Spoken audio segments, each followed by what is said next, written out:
Welcome to this episode of Movie Lists on moviesandpotatoes.com, where I'm going to talk about my top 5 favorite underrated film directors. You. Number 5 are the Wachowskis. They used to be the brothers, and now I think they are known as the sisters. I don't know. I don't know what to call them, but I do know that they make better movies than people say. Obviously, they hit it big when The Matrix became the most awesome movie ever, and then they immediately hit a brick wall of anger when the sequels kind of stunk. But since the sequels, everything they do gets shit on by everybody, and I think that is ridiculous. In this world of endless comic book sequels and remakes and reboots and seboots and bootquels, these guys just constantly make their own original things. I literally was just going to say like Speed Racer, and that was based on a Japanese cartoon. Wasn't Cloud Atlas based on a book? Cloud Atlas is based on a book. Okay, Jupiter Ascending was totally their own thing. I have more in common with a dog than I have with you. I love dogs. I've always loved dogs. Even when they adapt other works, they make it their own original thing. Speed Racer is freaking awesome. I've defended this movie since it came out. It's kind of like watching a really hyperkinetic anime puking cotton candy in your face while taking a lot of acid with John Goodman. It's freaking great.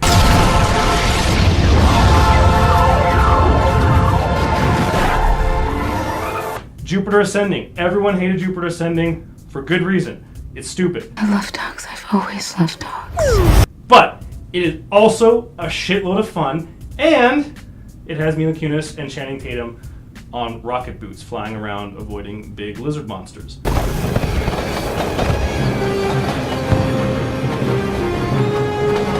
And Cloud Atlas. There are a lot of people like to shit on Cloud Atlas.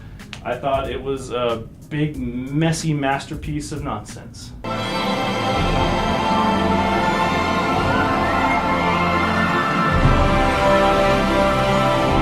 If you like your filmmakers to swing for the fences and sometimes hit a total disaster, but always an interesting disaster, the Wachowskis are very underrated filmmakers. Their heart is always on their sleeve, and I appreciate their heart, even if it's now hiding behind fake boobs. Number 4 on my list is Don Bluth. He was the main guy in the late 80s, early 90s that actually tried to fight Disney with his cartoons, and some of them are flat out childhood masterpieces like Land Before Time, great film. Secret of Nim, great film, even though it's terrifying. I got a spot in my heart for stuff like Rock-a-Doodle or Five Goes West, which were very flawed movies. Again, should have researched this. I literally just remembered he didn't direct Five Goes West. He directed The American Tail, which I didn't like. Tits McGits.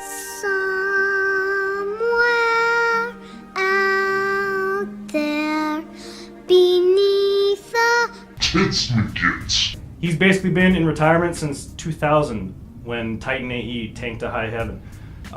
Again, a big shame because Titan AE is a lot of fun. Each and every one of his films were creative and weird and bonkers, even when they flat out sucked. Have you actually sat through Thumbelina?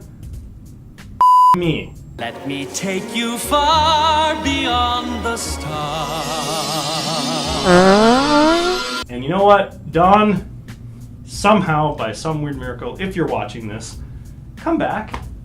I want to see Fievel Goes East. We can hit that Chinese market. Okay, number 3 on my list of underrated film directors is Gore Verbinski. Unfortunately, this guy is most famous for his worst movies. He was responsible for the first 3 Pirates of the Caribbean films, even the first one, which everyone seems to love. Why? Take the Pirates films out of the equation, and he is consistently a very versatile director. He works in action, he works in horror, and most especially, he is a great director of black comedies. The Weatherman is hilarious, probably the best Nick Cage performance this side of Face Off. Got to mention Face Off again. The whole thing is who gets hit with a fucking pie anyway? Did anyone ever throw a pie at Thomas Jefferson? Or Buzz Aldrin? I doubt it. But this is like the 9th time I got clowns get hit with pies. Even better is Mouse Hunt. Funniest movie I've ever seen. It is so goddamn dark. It literally is a kid's movie that opens with a funeral, and then the body falls out of the casket and falls into a sewer. That's how he started his comedy. It is hilarious, slapstick, wacky shenanigans at its finest.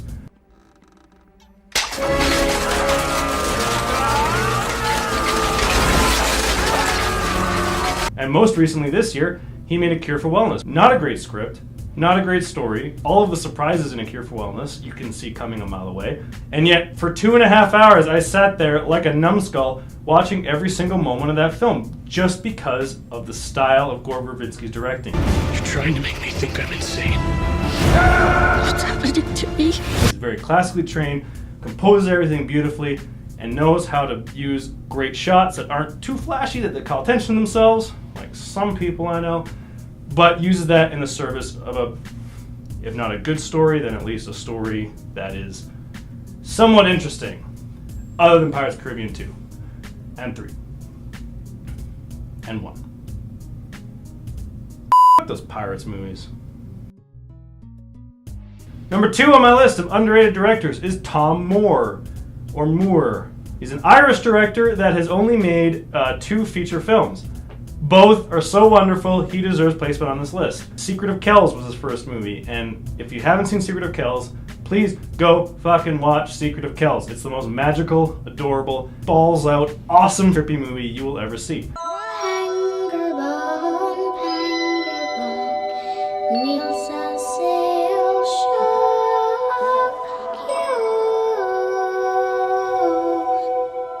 It was nominated for Best Animated Feature in 2009, and when it came out, I just said, what the hell is that? Where's Ponyo, you Academy dickheads? Turns out this is actually even better than Ponyo. It's one of the most visually inventive cartoons ever. And then his latest film, Song of the Sea, from a year or 2 ago, I don't really remember, whoops.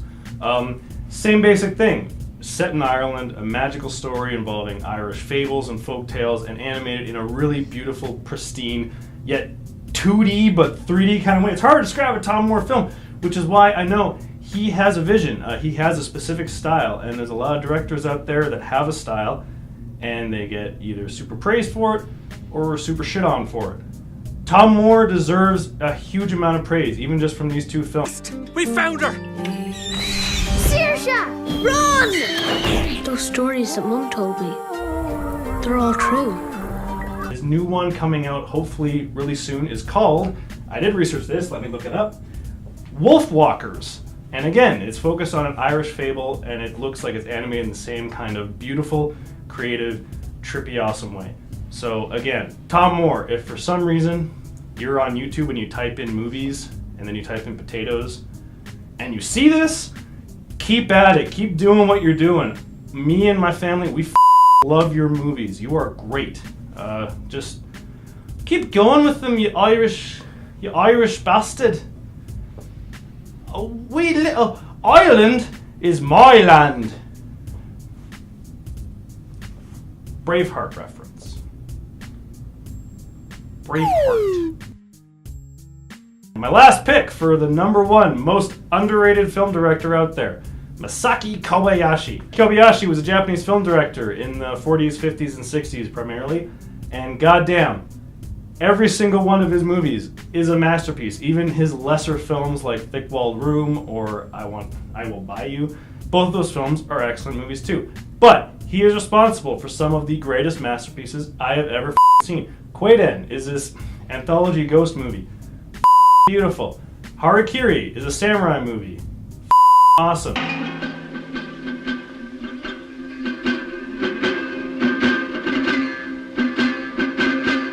Samurai Rebellion, believe it or not, is also a samurai movie and one of the greatest films ever made.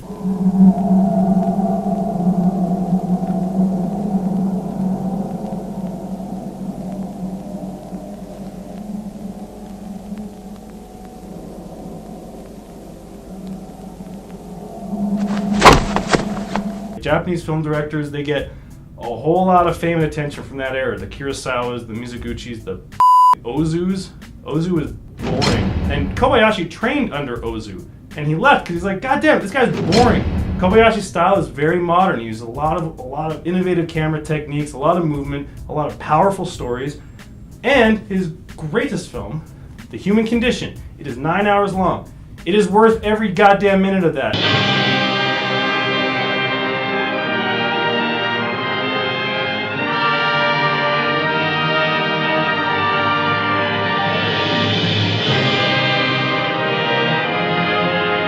Possibly the greatest war film ever made, and is certainly one of the most moving and involving experiences of my life, even though it took me about a month to finish watching because it's freaking 9 hours long. Most directors could not pull off a 9-hour movie. I don't even know if Spielberg could pull it off, even though Amistad did feel like it was 9 hours long. Please seek out every Masaki Kobayashi movie you can find. They're all on Criterion, and only Criterion. But go see them. Go get them. Super worth it.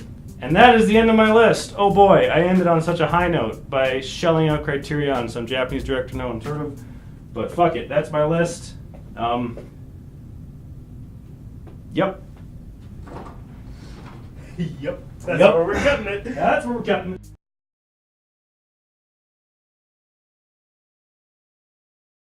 You know what the best Pirates movie ever was? Muppet Treasure Island. That shit was on fire.